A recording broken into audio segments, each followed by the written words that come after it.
Hey guys, it is Mike with Become the Night. Welcome back to Song Suggestion Friday. I'm joined today by Ryan. Say hi to the people, Ryan.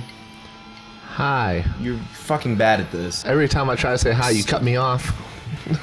I wasn't sure what to do. Ben could not join us today. He is too busy living up to his most hipster self, being at Bonnaroo. Shame on Ben in the comment section, please. Shame on Ben. Hashtag shame Ben. You guys leave your suggestions in the comment section, and then I pull the suggestions. Throw them in a Patreon poll. If you want to take part in that poll, run on over to my Patreon page. Link is in the description below. Pledge $5 or more a month, and you can be a part of that poll. The patrons vote, and then I take the highest voted ones and throw them into a playlist. We listen to them, we review them, and we throw them on our grading scale. Plus sign means we would listen to the song again and look it out. Or look it out. Yeah, look it out. That's exactly what we would do. We would actively seek it out again. Equal sign means, you know, whatever. Could have liked it, could have not liked it a whole lot, but we're not going to turn it off. Minus sign means we will do everything within our power and without pissing off those around us to get the hell away from that song. Okay, really quick. Ryan and I talked about breathing in the mic beforehand, and he actively, you can see, he actively tried to pull it away. How the hell did you still manage to breathe into the microphone? How? How? You have a magic beyond magic, my friend. Let's begin! He's serious. Toxicity by System of a Down. I never really listen closely when this song is on, so this is the first time I've given it that kind of close listen. And you can hear in the intro an acoustic guitar on the left side and then electric guitar with a muted thing on the right side, which is pretty cool. Just like System of a Down, keeping it pretty simple, keeping it pretty heavy, good shit. I almost never understand what their songs are about. Surge what? What's his name? Tankian? Tankian. Surge Tankian. Thank you very much.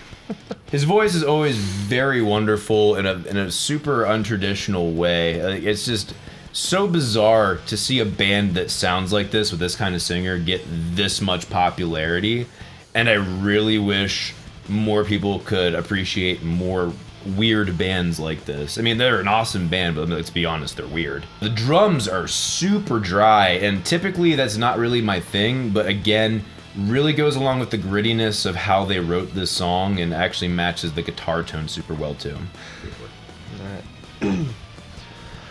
Yeah. Oh. Sorry. What a guy. Oh, what a guy. I don't know what else a drummer is supposed to think about the song besides the song is awesome. Those are some cool drums. Those are some really cool drums. This is one of my favorite songs in Guitar Hero World Tour to play. I'm not gonna. I know it was Guitar Hero Metallica. Metallica. That was super fun to play that. It's like your dream when you're 18 years old. You get your drum set for a couple of years. You're starting to get some chops. This is the song you shoot for first. I mean, maybe it was back when I was that age. It's a really interesting mix of mellow and intense, and the parts that are less intense are so loose and groove. They don't groove, but they do at the same time in the verse and such. The contrast between the two parts is really what makes the song stand out to me. And Serge obviously has a fantastic voice. The range, the power, the way he can sound appropriate for what the music sounds like all the time. It's just, you don't really hear a voice like that anywhere else. Total grade for this song, plus sign. Total grade for this song, also plus sign. Wasteland by Edge of Reality. First thing I notice is there's a little bit of modulation on the vocals. I think it's a phaser. I don't think it's a doubler or a chorus, but I'm not 100% sure. Of course, if I really wanted to, I could just ask them, because I actually know these guys. Yeah, Ryan and I actually went to their show not too long ago when they were touring with Kairos. It's a prog band from the UK, and it was a totally kick-ass... God damn it. Hello down there. What's going on with you? Put one leg right in the middle. Okay. Put one leg in front of the other. Do the hokey pokey? No, god damn it, Ryan. I don't know this song. You don't? Have you never seen fucking what's his face? Is it Rudolph? Is it Rudolph or is it fucking Chris Kringle? I don't remember which fucking guy it is. No, it is Kris Kringle. That's right, because they got like the old wizard dude marching out the door. Anyways, fucking badass show. You guys should go check them out live. Absolutely, they are even better live. Unbeknownst to most people, the vocalist on this record is not the vocalist they have now. Actually, the first time I saw them was the new vocalist, like first week in the band, and it was still kick-ass. They have some very unorthodox melodies, but they are still very cool melodies, I gotta say. And accordion? Accordion? In my prog? You got your Polish sausage in my prog, bro. It's definitely very reminiscent of Yes and Neil Morse, but at the same time, more metal. Very, very tasteful solo. I don't remember which one of these guys plays this particular solo, but kudos to Joey and Jesse for being able to pull back, because those guys can definitely shred some mad licks, but they don't overdo it. They do it to fit the song. As Samurai Guitarist says, the number one rule is serve the song, commandment, whatever. Yeah. The ending is absolutely gorgeous, and that's actually what I think they typically open with this one, don't they? Yeah. And then at the end, they play this beautiful ending that's just like complete panacea, in my opinion. That's how they kind of transition to the next song, and at the same time introduce all the band members. So well done, guys. Yeah, it's really a great prog tune. The accordion stuff, as I call the power metal polka party that happens shortly after the intro of the song. The first time I listened to this song, which was actually about a month and a half ago, I didn't actually care for it that much. And going back and listening to it for this, I'm not sure why I didn't. When they do it live, they cover everything with guitar. Do they sample the guitar through? They had the accordion. I don't know if it's an accordion sample. I would assume it probably is, because I don't know anyone who shreds accordion. Live, they actually play that accordion part on the guitar. They're having a great time. All these guys are up there just having a great time. They're relaxed. They're playing. You have to watch them play Cupcake. That's the best. I'm not going to spoil it for you, but you have to watch them play Cupcake. That was my favorite moment at any show I've been to, was the first time I saw them play Cupcake. Overall, the song is just, there's not a part of the song that I don't like. There's not a part of the song that you shouldn't like. There's just nothing bad I can really say about it. Total great for this song, plus sign. Total great for this song, another plus sign. Bleed by Meshuggah. It's completely brutal. The title of the song, Bleed, doesn't do justice to how brutal the song is. As per Meshuggah, they have all kinds of really cool rhythms. Actually, really dig these vocals. Like I said, typically not into growl or scream vocals, but this is just like, it wouldn't fit with regular singing. You need that kind of vocal in there, and very well executed. And you can definitely tell these guys are some of the fathers of the gent movement. I mean, it's got all the signs in there. Now, it's more repetitive than what I typically like. They don't really venture very far from the like, that's pretty much like the whole fucking song right there. And as far as I understand too, I've listened to another Meshuggah album. I haven't delved too deep into Meshuggah, so please forgive me. The one that I did listen to, there was a lot more variety in it than what I got out of this song. Really not much more to say about this. It's just fucking brutal. Just fucking brutal. And so brutal, spoiler alert, I want to listen to it again. It's really just that good. All aboard the chug, chug, chug, chug, choo choo. It literally is the whole song. Yeah. I mean, except for that one soft part before it goes back to the chug chug. Seriously. I think the bleed they're referencing to is your calf muscles if you're a drummer trying to play this song. Yeah. Way back in the day, when my legs had the kind of chops to do this, I played this song with a buddy of mine in my garage, and I just thought it was fun. A lot of people thought it was impressive, and I was just having a good time. I didn't know the difference between what I was doing and what I wasn't. It's always been my favorite Meshuggah song, just because it's so intense. It is extremely intense. Very intense. And then it gets soft in the middle, like Mike said. Oh, I wonder if the song's going to stay soft. Nope. Right back at it. 7.5 minutes of pure... Is it actually 7 minutes? Yeah, 7 minutes and 20 seconds. Like a 4-minute song. Yeah. It goes by quick. It's easy to listen to. You instantly feel like you just did a fucking line of cocaine. Like, you're just ready to go out there and get shit done. That being said, I would not listen to this in traffic. I wouldn't listen to this and pretty much be expected to do anything else. Like, Besides just listen. Besides just listen to it. Maybe like go lift like all the weights. Oh, I'd eat so many chicken tenders. Dude, you would probably fuck the shit out of those chicken tenders. I would bleed chicken tenders. Side note, experience from my hometown.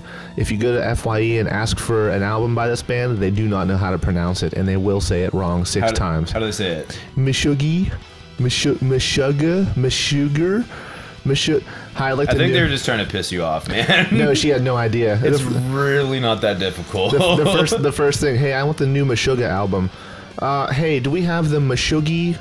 The Meshuggah, literally word for word. Total grade for this song, +sign. Total grade for this song, +sign. On Melancholy Hill by the Gorillaz. Very chill indie pop. Pretty much what I've come to expect from the Gorillaz. I wish they didn't have that saw line synth in the background. That was bugging the piss out of me because it just has that like, and I know they did it on purpose to build the soundscape, but it has like that fuzziness to it. And I'm sorry, I don't get the appeal of fuzzy. I really don't get the appeal of fuzzy. I like clear, crisp, round, and this was the opposite of that. This was like the world's softest sandpaper on your ears. This is definitely not my type of music, but like I said, the Gorillaz are excellent at cultivating a very, very unique and diverse soundscape. They got some really good shit going on, and I can admit that and admit that this isn't bad music. It's just music I don't like. You can see in subtle details like the little subtle synth lines that they have, or the placement of the backing vocals is not always the same. But just the overall mood and emotion is way too flat for me. This song is not the Gorillaz maybe I'm used to hearing, which is primarily what's on the radio. As the song suggests, though, it's a little bit more subdued than some of their other stuff. The song as a whole is what I guess I kind of expected it to be. It's just a very flat, kind of relaxed, lounging out in the sun, background music type of song. It's basically like hanging out in an opium den. I don't know what that's like. I mean, I don't either. Just like, if you know what opium and heroin does to people, then yeah, it's basically like hanging out in an opium den. I would believe that. Right before the first verse, and it happens throughout the song before he starts singing, there's this weird auto-tuned mess of a noise that almost sounds like he starts to say something and then it just but it's just this weird contrast to the rest of the song that happens and caught my attention that I thought I'm really curious as to why it's in there, but I mean I didn't mind it. I kind of thought it was cool. It's to be cute. To cool. Be cute, guys. Hey guys. You think I'm cute? That's really good. That's really good. Total grade for this song, $. Yeah, total grade for this song also being $. Nothing offensive about it, nothing exciting about it. It's just like, it's a fucking opium den. How do you pronounce this? Cafo? Cafo? Cafo? C-A-F-O. By Animals as Leaders. The intro was a little much. When you're first beginning your song and it's just like, it kind of sounds like those videos of like, watch this kid shred at 1,000,000 miles an hour, and he's just butchering his sweeps. I mean, the guy isn't butchering his sweeps, but it sounds like really messy. I don't give a shit. I know I can't play it. Doesn't mean I can't critique it, alright? It sounds messy as fuck, and it's a little much for the very beginning of the song, especially like, given where it goes, it's just, yeah, I wasn't feeling it. I see that. It was impressive, but it just like, it takes me immediately out of this. I feel like I'm sitting down watching a guy practice and not listening to a song, if that makes any sense. The clean part that followed that was super fucking cool, though. The only thing I would say, I would change the writing of the drums, because the writing of the drums was like, very, what's the word? They're too jerky for my tastes. Just like, it really killed the groove and the flow for me. And that's probably what they intended, and that's fine. I wouldn't have done that. The guitar player is insanely talented. There's this really, really cool legato lead line that repeats itself, like, I think once or twice. And that thing was off the chain. I'm sure there was a little bit of tapping in there too, but it was badass. I probably would have mixed the rhythm guitars a little bit differently. There was a tad more distortion in there than I think I would have used. And maybe it was just one particular rhythm guitar section in general. I'm not sure. Maybe they're just going for an effect. But yeah, it was just a little bit on the distorted side. Otherwise, it's actually a very cool song, I gotta say. For all the shit I just laid out, I mean, it's a super cool song, and I would recommend checking it out.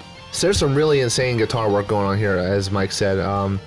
To me, it's more impressive than just a messy noise because I don't play guitar.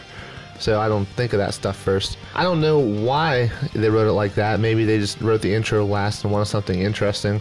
I think an issue with being an instrumental band is you don't want to sound repetitive, which this song still did to me a little bit.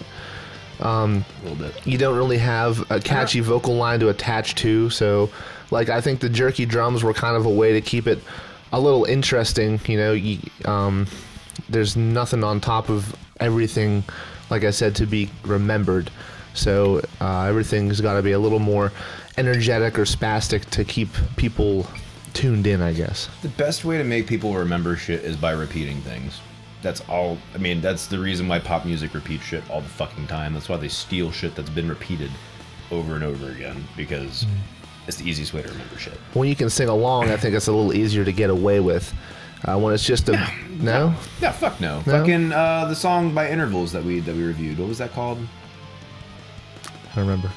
Maybe it was just me that reviewed I don't it. think it was you. I don't think I was here. Either way, yeah, that song has like a defined chorus that repeated itself, I think, 3 times, maybe a little more.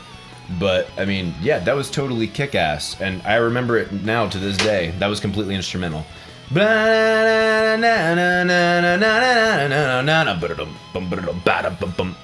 and it's interesting and it's cool, but it repeated. And sorry, I'm just trying to prove you wrong. Sorry. Yeah, you're good. Not trying to be a dick, but either way, yeah, I mean, like this did not have that. Yeah, overall, I don't remember anything sticking out to me besides the intro, which really did stick out to me. There were some cool parts, but overall, I think the song would benefit from having an amazing singer quite a bit. Totally. Totally. Total grade for this song, equal sign. As well, total grade for this song is an equal sign. Bet You Look Good on the Dance Floor by the Arctic Monkeys. For a song that has an obnoxiously long title, you certainly did not fucking deliver on this one. This is definitely not my kind of rock and roll. The vocals are not special. The guitar is kind of boring. Songwriting's decent, but I'm really trying to figure out why these guys are as popular as they are. I don't get it. I mean, yeah, you can dance to it. You can dance to a lot of things. You can dance to his fucking rendition of the Charlie Daniels Band song, Devil Went Down to Georgia. But yeah, man, it's just like, I don't understand. Like, can you guys tell me what I'm missing in the comments section? Because it was just pretty uneventful. It was unremarkable in so many ways.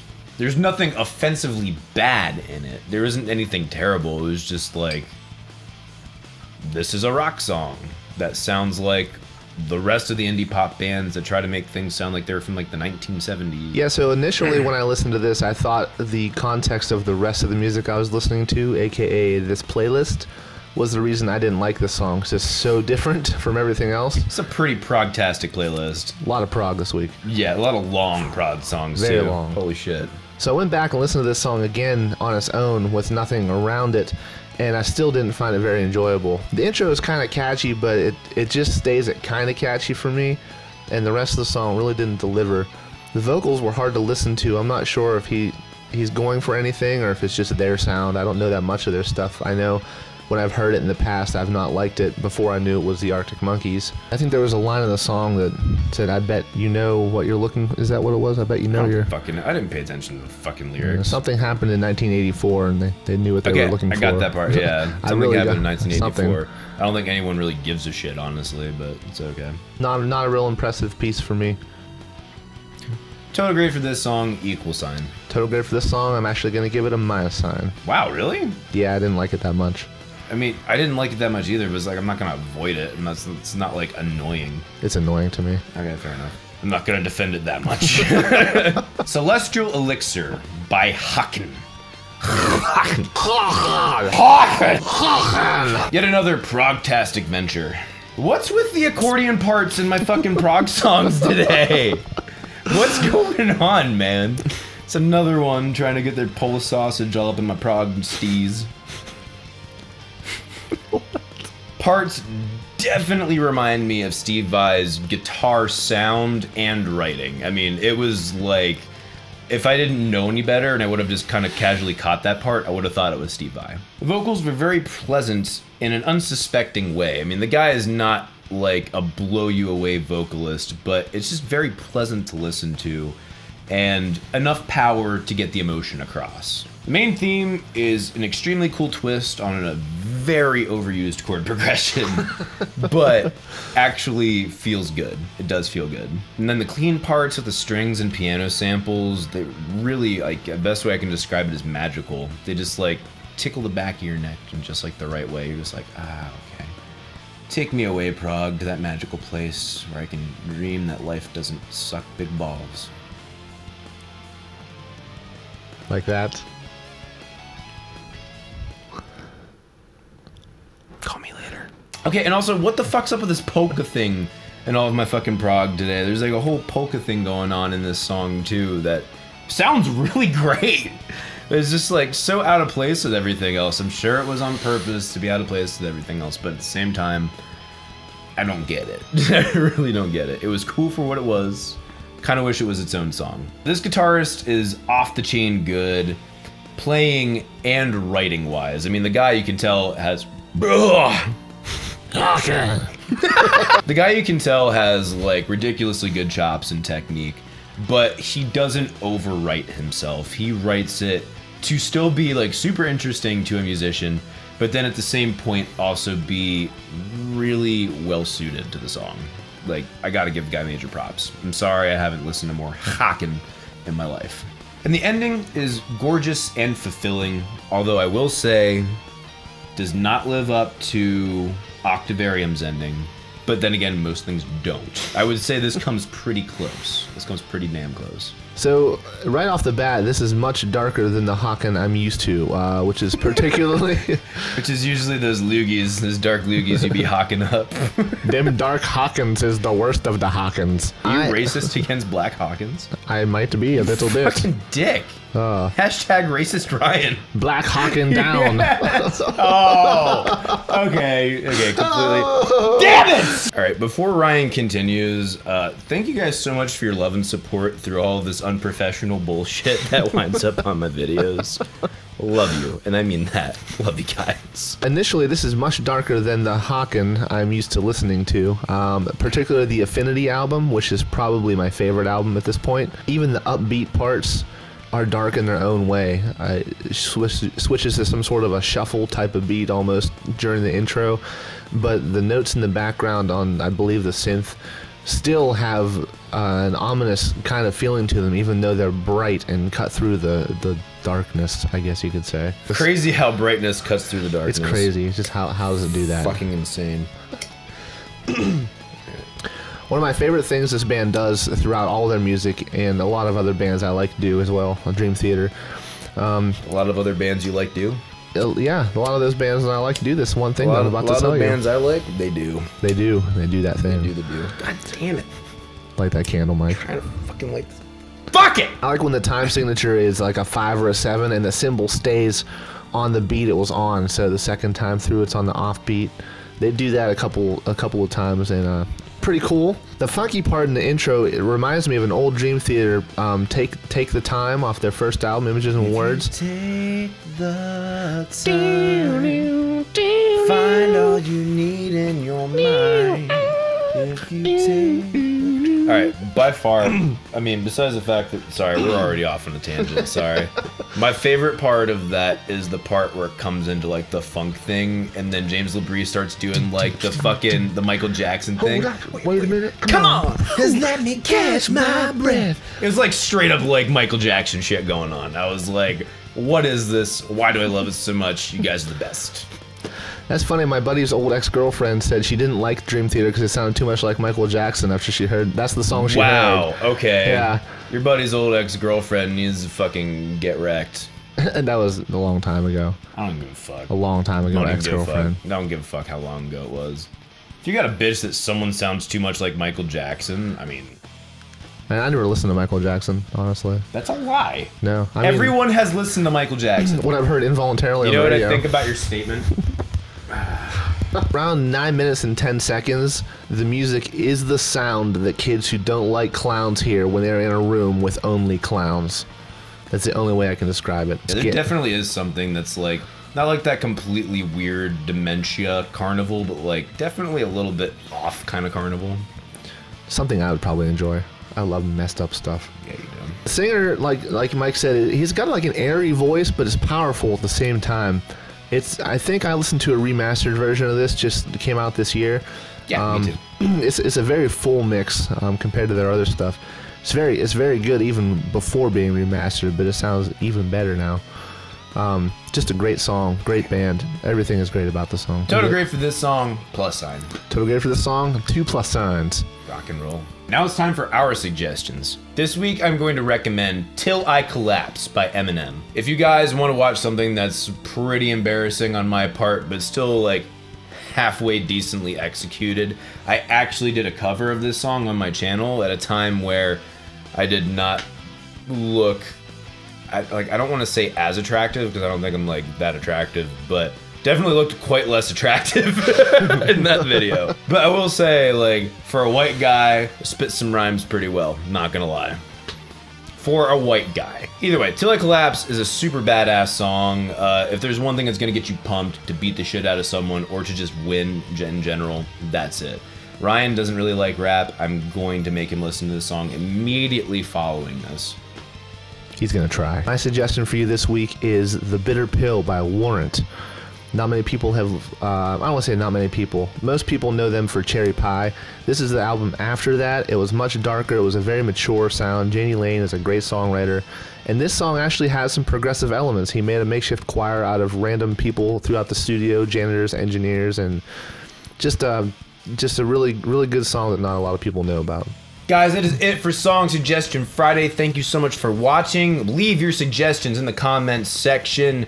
If you want to be part of the patron poll and get the vote on what we listen to, go on to the link in the description. Head over to my Patreon page. $5 or more a month will get you involved in that poll, and you can be the decision maker. As always, thank you guys so much for watching.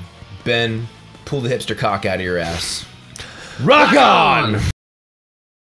For $50 a month, you can support my Patreon page, and I can buy studio equipment. Oh god, no, seriously, that's next on the list.